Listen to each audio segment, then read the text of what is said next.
that there's something different about his appearance where people didn't immediately recognize him until they did. And so sometimes people ask, will we recognize people in heaven? My answer is yes, but like if somebody dies at 97 years old, they're not like locked into being a 97-year-old forever, right? Yeah, and same like if you die in infancy, well, you're not locked into infancy forever, right? So you're going to get a glorified body. I'm probably going to have a lot more hair. I'm hoping. That's what I'm hoping for. Long flowing locks. Listen. Welcome to Whitefields Community Church Sermon Extra. This is our weekly video where we go a little bit deeper on a topic that comes from Sunday's sermon. So it's a way to follow up. We podcast these, put them on YouTube, and also answer a lot of questions that come up through the Sunday's message or in response to Sunday's message. My name's Pastor Nick. This is Pastor Nate. We're pastors here at Whitefields Church and excited to do this video with you today. We are coming to the end of our sermon series called Behold Your King. We've been studying through Matthew's Gospel for almost 2 years, but it's not really 2 years because we've done 3 or 4 small series in the midst of Matthew. We've paused from it. But in total, we started this series just before, we started in Advent because we were looking at the genealogy of Jesus. It was Advent 2023. And now here we are coming close to Advent 2025, and we're finishing Matthew's Gospel this coming Sunday. And so this past Sunday, we looked at Jesus' resurrection. And I'm going to tell you what, this is actually the first time I've taught the resurrection of Jesus from the Gospels, not on Easter Sunday. And it was actually really cool because on Easter Sunday, usually the sermon has to be a little bit shorter for time, and it has to be really like focused on evangelism. Where this sermon, I got to actually spend a little bit more time talking about the resurrection, but I also have to tell you, there was so much to talk about that I did not say everything that I could have said. And after the service, I got a really good question, and that's what we're going to talk about right now. Oh, yeah. One thing that was actually interesting in our community group that we have on Tuesdays, that's actually a thing we've talked about the last couple of weeks, how refreshing it was to actually talk about the resurrection in church, like the gospel accounts when it's not Easter, and I think it's been great. But yeah, so a question that came up on Sunday was about how do the different gospel accounts of Mary Magdalene at the tomb, how do they line up? Because there seems to be completely different stories. Yeah, maybe possibly contradictory stories. Yeah. Yeah, so the good news is that we can actually harmonize the Gospels, and that they as you do that, you find out that they're complementary and not contradictory accounts. And the reason I had that phrase in my mind, complementary, not contradictory, is because I wrote an article about this. And I wrote the article last night. We're recording on Tuesday. I wrote it on Monday night, and it was in response to that question. And honestly, when this person asked me this question, how does this fit? The account in John's Gospel and the account in Matthew's Gospel that both talk about Mary Magdalene, but very different encounters with Jesus. Like, I did not know the answer. So I went and looked into it, read some stuff up on it, and found out there's actually a very simple and satisfying answer. And so I wrote a post, not just about that one thing, but about the bigger question of like, how do all these different things, because Matthew tells us they meet with Jesus in Galilee. That's what we're going to study this coming Sunday in our final message in Matthew's Gospel. And then Luke's Gospel tells us they meet with Jesus in Jerusalem. John's Gospel tells us that they meet with Jesus in Jerusalem 8 days after the resurrection. So how does this all come together? So I'm just going to give a shameless plug for this article, which is posted on my blog/website, which is nickcady.org. So nickcady.org. You can go there and you can find this article. It's called A Timeline of Jesus' Post-Resurrection Appearances. So if you go now, it's the first article on there. If you watch this later on, you might have to scroll a bit or type it into the search bar. So here's how this works out. Your question. In Matthew chapter 28, here's why it's confusing. First of all, Mary Magdalene specifically is mentioned in all 4 Gospels as being at the tomb. Matthew's Gospel tells us about Mary and another Mary, Now, we could talk about who she is, but that's not really the point of this video. Mark's gospel tells us about another woman named Salome who was there, who's the mother of the sons of Zebedee. Remember those guys, James and John, sons of thunder? And then Luke's gospel actually tells us that there were even more women there. And so what we can do is we can kind of like put them all together and say, okay, there wasn't just Mary who went to the tomb that morning, Mary Magdalene.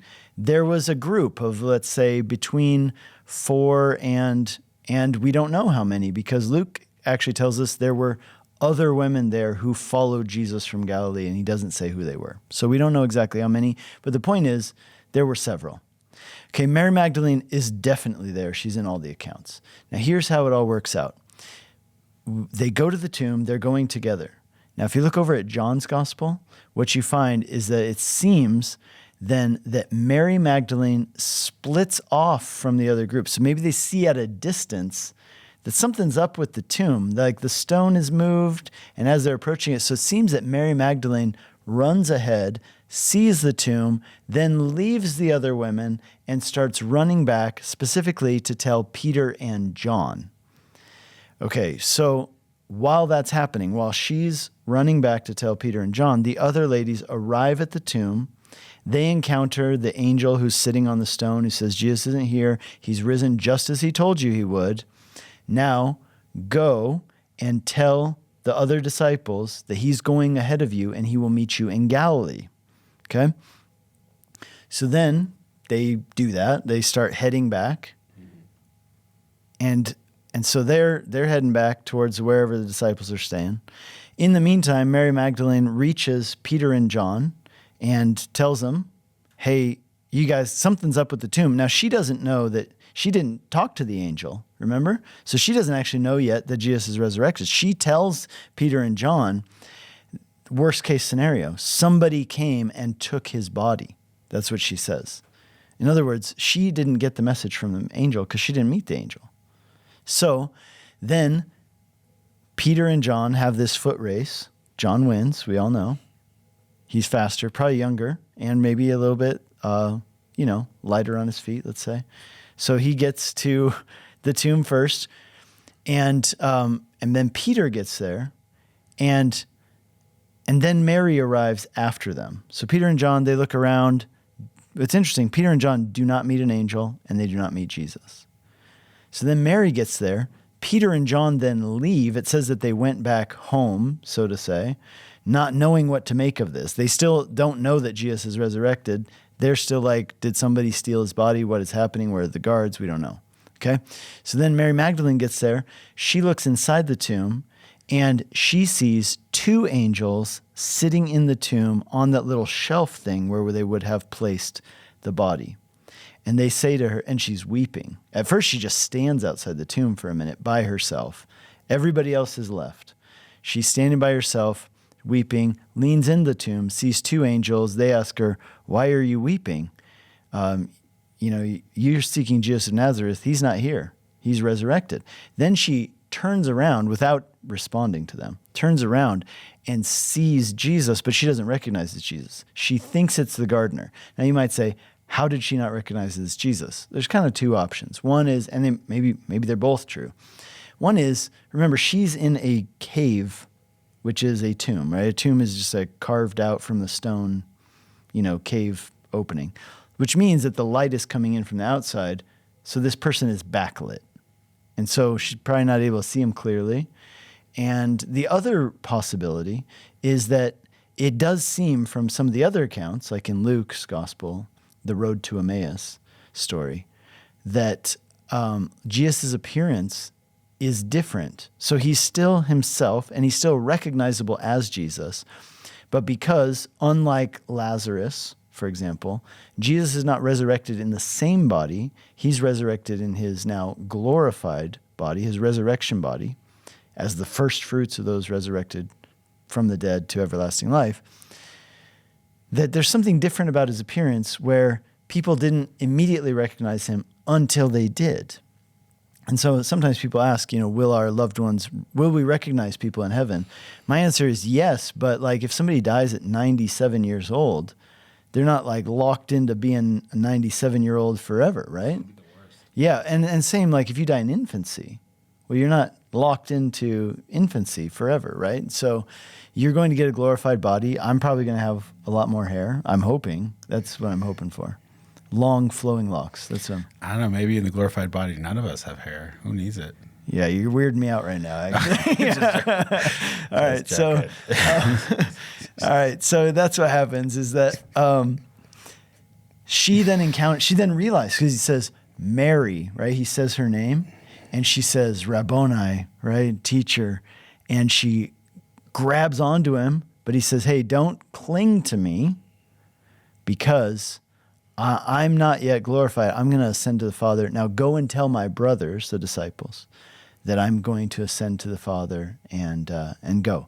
So she goes, apparently maybe taking a different route back to where the disciples are staying.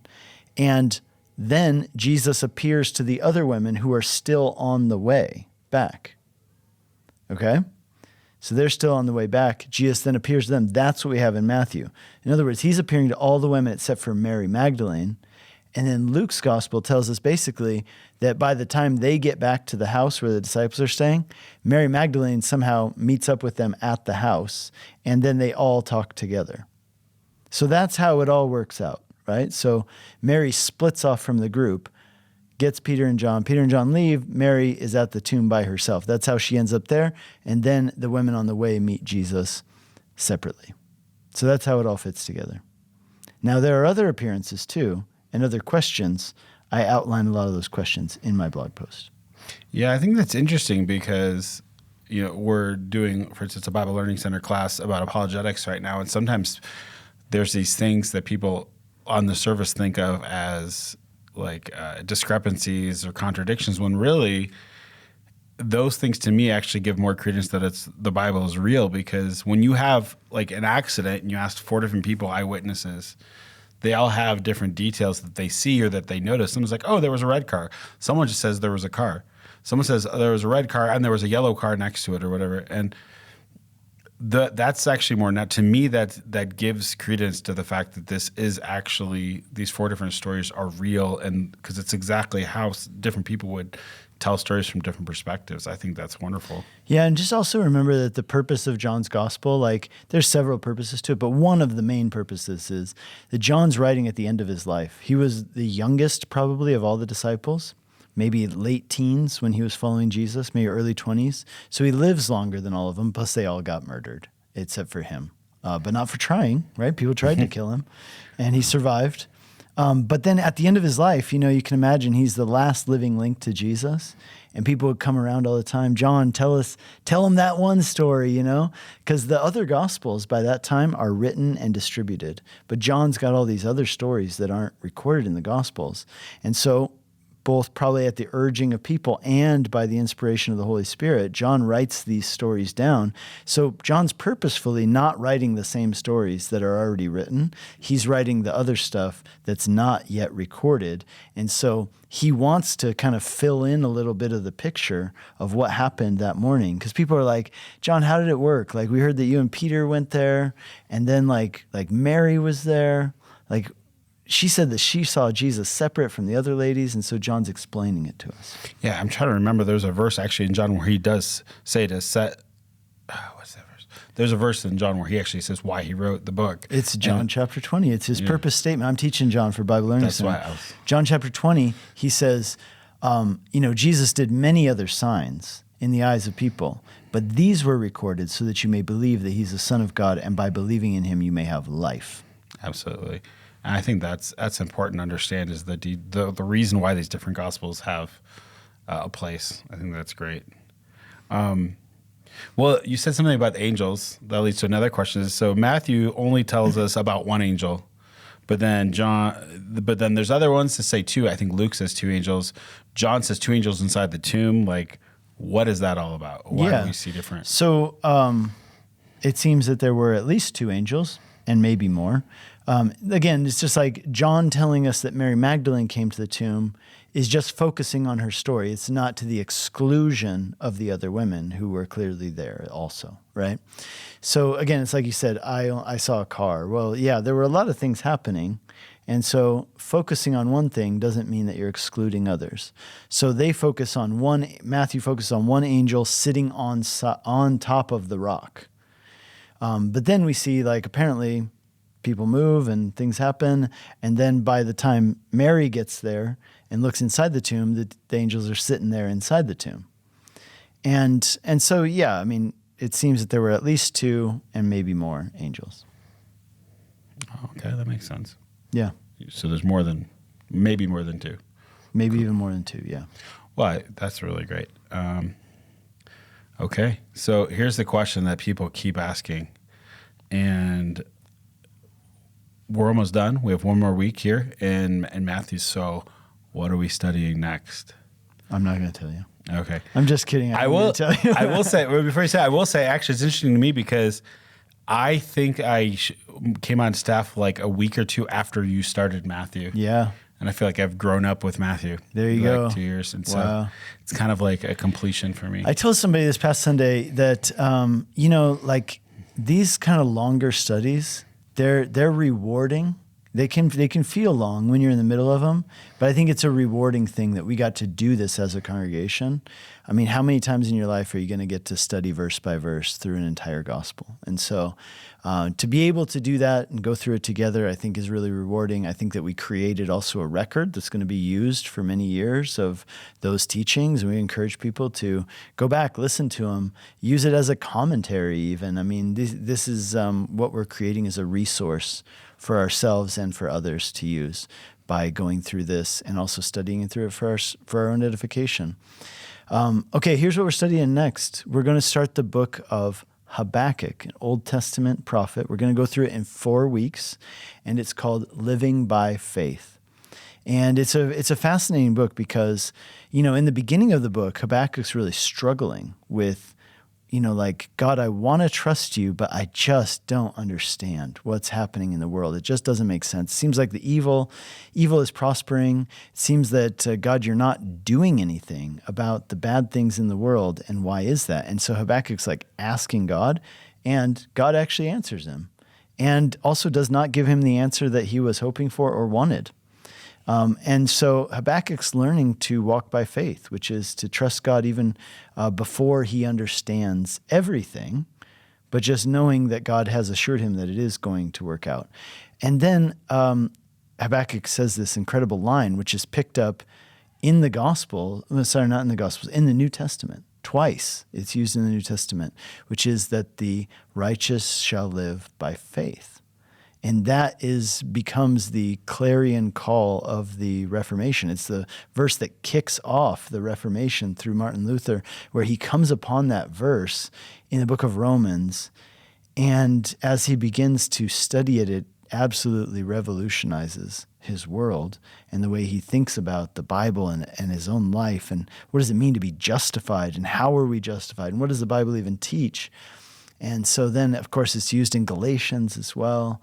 And so what does it mean to walk by faith? And then in the very final chapter of Habakkuk, there's this amazing statement that he makes, of faith, where he says, even if there's no figs on the fig tree and no, fruit on the vine, even so I will worship you. And it's just this statement of saying, even if I don't get the answers I wanted in this life, even if my circumstances are very dire, I am making a choice that I'm going to walk by faith and I'm going to trust the Lord. So that's what the focus will be on. And then we're going to have another series after, because that's only 4 weeks. We're going to have a series for Advent, which I'm really excited about. We're going to focus on the theophanies or Christophanies in the Old Testament. Now, not all of them. We only have a few weeks. What is a Christophany? It's an appearance of the pre-incarnate Jesus, the second person of the Trinity, who is God from time eternal. And, like John 1:1 says that he was in the beginning with God and he is God and he created all things. And so if Jesus existed before he was born in Bethlehem, then that's different than us, right? We didn't exist prior to our conception, but Jesus did exist before he added humanity to his deity. So what was he doing?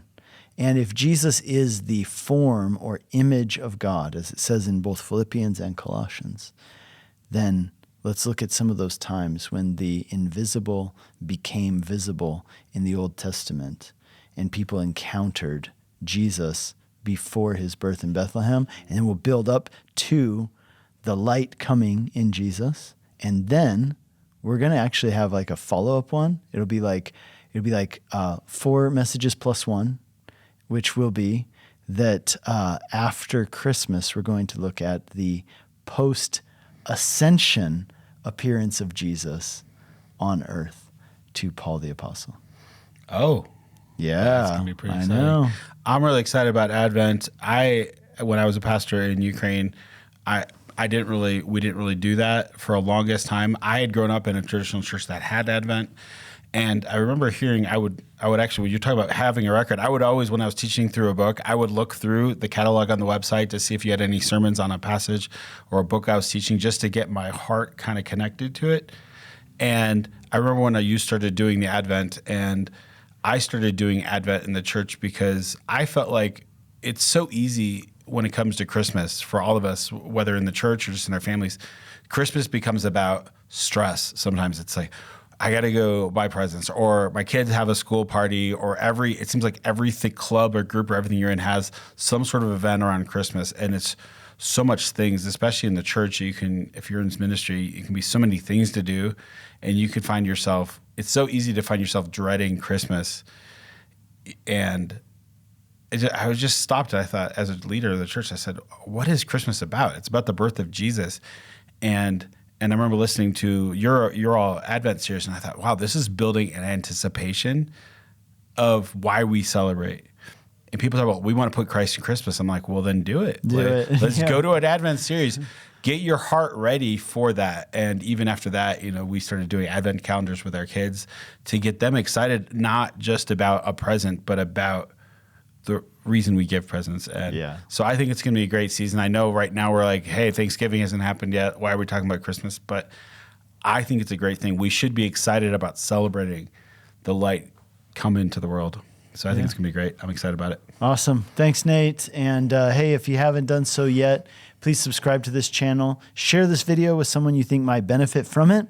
And also, you can, what is another way? You can go to our website and they can download the messages. We've already talked about that. You can also see, we have a whole catalog of past sermons and things like that. So definitely check those out. Share them with people, and give us a rating or review on your podcast apps like Spotify, Apple Podcasts, etc. Follow us, click the notification bell on YouTube, do all the stuff, and we will see you next time.